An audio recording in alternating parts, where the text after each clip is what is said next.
Hi friends, are you ready for the next chapters of Front Desk? When we left off, Mia let a drunk guy into the front office to be checked in, and he grabbed her by the shirt and that really scared her, but thankfully Frank came and helped her escape from that guy. And so then she had some suggestions to Mr. Yao that might make the motel a little bit safer, but he wasn't really having it.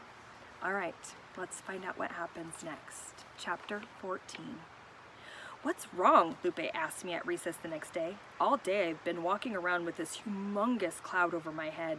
The sadness must have been leaking out of my eyes because Lupe kept looking at me, and of course the more she looked at me, the more I wanted to tell her.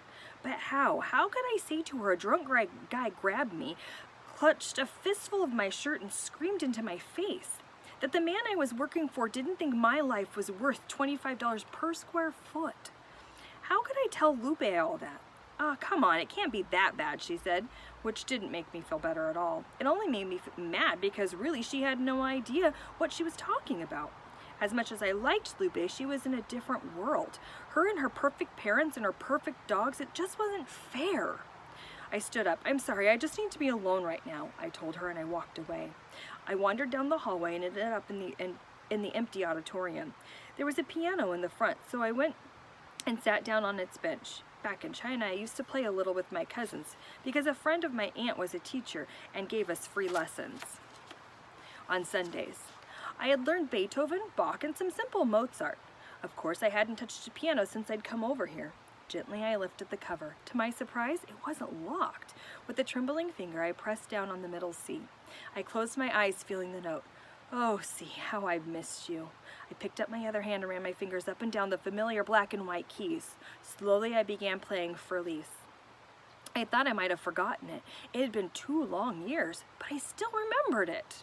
The notes carried me far, far away. I felt weightless, soaring across the ocean of memories. I thought of my cousin Shen and how the two of us used to get all dressed up for piano recitals. Me and my silk quipo, and him and his embroidered Chang Shan. We'd point at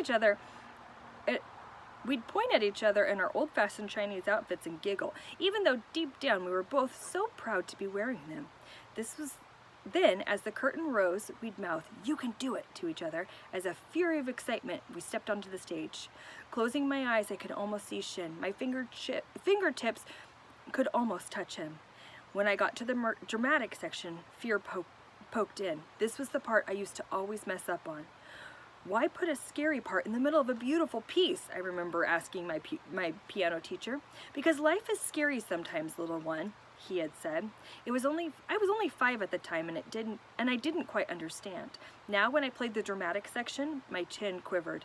I felt a sob building within me. I thought about Mr. Yao and how he just took and took and took. How he refused to spend $25 a square foot to protect us, even though $25 was nothing to him. It probably would have paid for dinner. I thought about my father, robbed of sleep, jolted awake by customers night after night, and my mother, the way her eyes twitched at the supermarket checkout counter every time the cashier scanned a new item and the total price jumped. I thought about Hank and his saltine burgers and Uncle Ming and the loan sharks, and before I knew it, tears were streaming down my cheeks. As my feelings coursed through my fingers into the sad music, I suddenly heard a sound from the back. Someone was in the auditorium listening to me. I instantly stopped playing and jumped up from the piano. I hugged myself with my arms like I was naked. "Hello?" I called.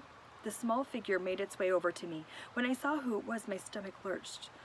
"What are you doing here?" I asked Jason. Jason ignored my question and asked, "Where'd you learn to play like that?"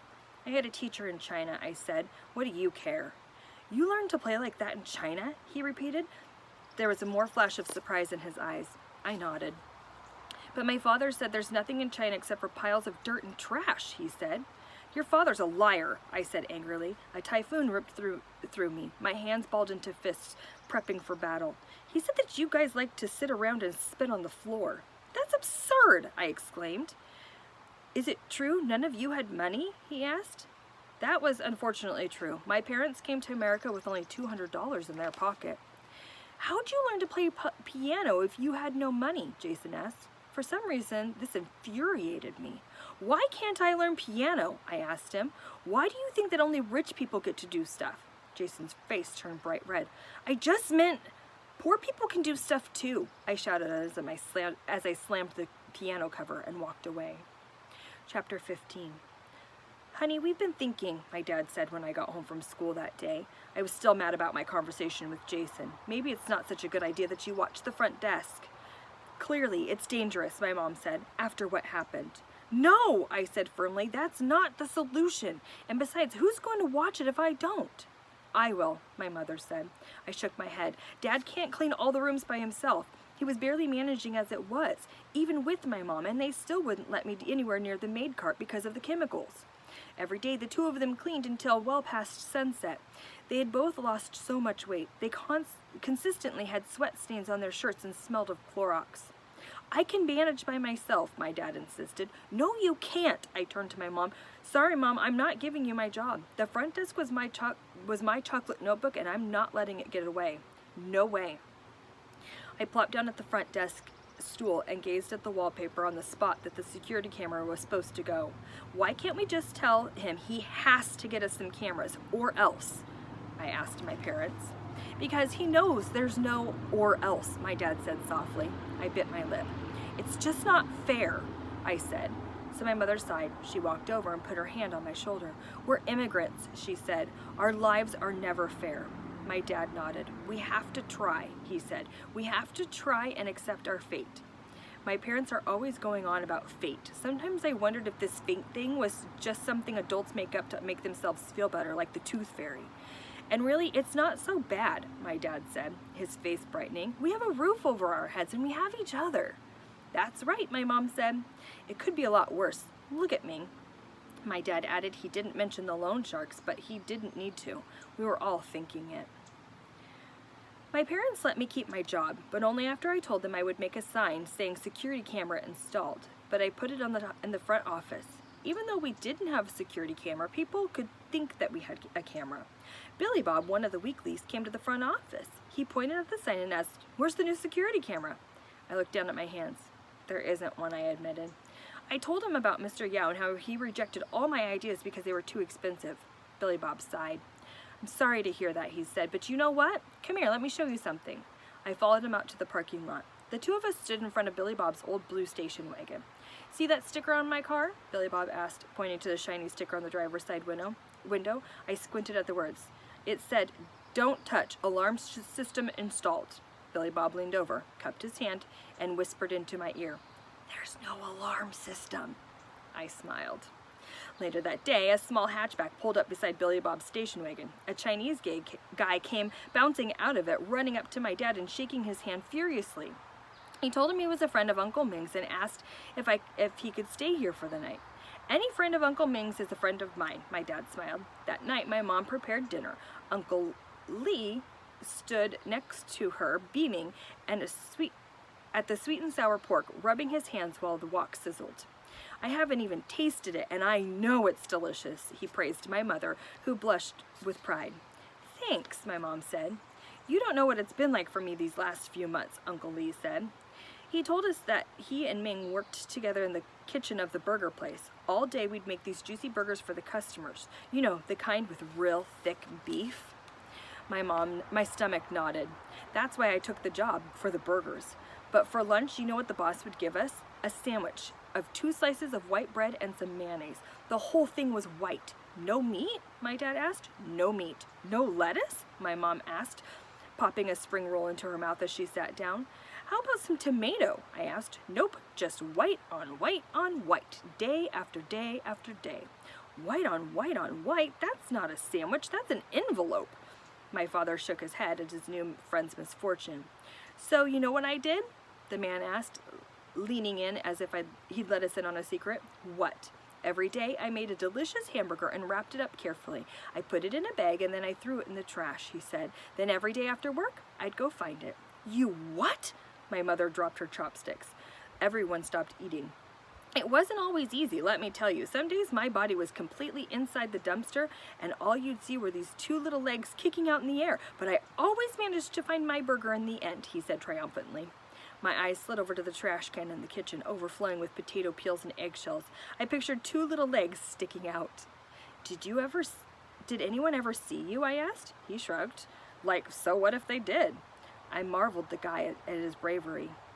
He didn't even care if anyone saw him. That was the amazing part. I think I definitely would have cared. When I found my burger, it was the most incredible feeling ever. I devoured it right then and there. "I couldn't wait," he said, beaming. I pictured him sitting on the mountaintop of trash, flies buzzing around him, feet tapping on corn cobs and banana peels as he tucked into his burger. "What's the name of the restaurant again?" my dad asked. "It's called Ray's Burgers down in Carlsbad," Uncle Lee said. "His boss's name was Ray." My dad asked. "No, the boss's name was Yi Feng, but Ray's Burger sounds a lot better than Yi Feng's Burgers." My dad chuckled. He pointed to the pin at the table. "Grab that pin, will ya, Mia? Write down Ray's Burgers." "Yeah, tell your friends that's the one place you never want to work," Uncle Lee said, reaching for another spring roll. I went to my room and I found an empty journal. In it, I wrote, "Restaurant in Carlsbad, Ray's Burgers. Boss only feeds workers white on white on white." I showed it to my dad. "In Chinese," he said, "so we can all read it." Underneath the English, I started writing in Chinese, stopping when I got to the word burger. "How do you write burger?" I asked my mom. My mom frowned, taking the pen from me. 2 years in America, and she's nearly forgotten all of her Chinese. She said apologetically to Uncle Lee, "Ah, English, it's more important anyway," he said, batting away her concern. My mother sighed. "That's the thing about moving kids from one country to another. They're not good at either language." Her words sat on my shoulders, heavy as rocks. I looked down at my feet and nearly jumped when my mother touched my hand. "But she does all the math at the front desk, don't you, honey?" she said, smiling at me. Chapter 16. That night I could not stop thinking about Uncle Lee and how he was willing to do anything and go literally anywhere, even into the belly of the dumpster, to get what he wanted. Was that insanity or courage? I didn't know. What I did know was when they served us hamburgers at school the next day, real burgers, not saltine burgers, I was bringing mine home for Uncle Lee. I didn't care how loudly my stomach protested. Carefully, I wrapped the burger up and hid it in my jacket. I made sure not to squish it all day long, and when I got home, I heated the burger up in the microwave, then rewrapped it in the napkin, just like they did in the commercials on TV. I brought it to Uncle Lee's room. Uncle Lee was delighted. He asked me whether I'd eaten, and I lied and said I had, but my stomach betrayed me and growled loudly. Uncle Lee laughed. "Come on, let's eat it together," he said. I sat down and divided the burger, and this time I shared more than just a couple of crumbs. Uncle Lee ended up staying 3 nights. Each night was filled with delicious food and riveting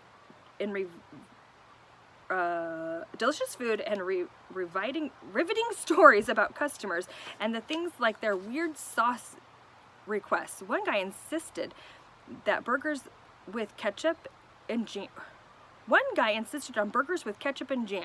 By the end of his stay, our refrigerator was nearly empty, so my mom went to Ralph's, the American grocery store 3 blocks away. Normally we'd go to the Chinese supermarket, but today there was a 2-for-1 cauliflower sale at Ralph's. "We should really stop letting people stay at the motel for free," my mom said with a sigh. She picked up the cauliflower and put them in a plastic bag and tossed it into the cart. "But you and Dad are so happy when they come," I said, thinking about how animated my parents were at dinner these last few days. "I know. They are such good people, and their stories." She put her hands on her chest, heart-wrenching. They really were. All week I'd been going back and filling in the details in my journal. They were fascinating, the stories, but I'm worried about Mr. Yao, my mom groaned. "If he catches us?" Her voice trailed off. I worried about that too sometimes. Mr. Yao hadn't come for a week. They were due for a visit any time. "We should be careful," I said, reaching for a box of Honey Nut Cheerios, my favorite. I think I just have to put my foot down and say no more visitors," my mom said. She took the items into the shopping cart and she looked at the items in the shopping cart, eyes lingering on my Honey Nut Cheerios. "What? I always get them," I said. I picked up the box and held it close to my chest. I knew my name was tight, but surely not no Cheerios tight, right? Right. Her pause said it all. "It's fine," she said, reaching for the box. "Here, put it back in the cart." But I held on to it. I peered longingly at it and all these delicious honey-kissed circles in the box. The smiling bee that said nobody can say no to Honey Nut Cheerios. Well, I think one person, me. Slowly I put the box back up on the shelf. "What are you doing?" my mom asked. "It's okay," I said. "You don't want it anymore?" I shrugged. "I'm kind of sick of it." I turned away before my mom could see my eyes. That Sunday, as usual, my father and I loaded up the car with an empty aluminum cans. You'd be amazed at how much soda people drink at the motel. My dad and I crushed the cans and put them into trash bags and drove over to the local recycling center. I wished my mom could come too, but Mr. Yao had a rule about never leaving the motel unattended. The recycling center gave us $10 for the cans, which we took in exchange for pennies. Then we went over to the lake where we sat and went over them one by one, trying to find the one special penny that we'd been on the lookout for as long as I can remember. It was a 1943 copper ally penny. My dad said it was worth $40,000. At least, my dad insisted, maybe even more. When he told me that, my mouth went dry. $40,000 for just one penny? Think of all that Honey Nut Cheerios we could buy. My dad said that the reason they were so valuable was because there were just 40 of them made. They were made by accident during the war when pennies were converted to steel. So far, only one had been found. The rest were just out there, waiting to be found.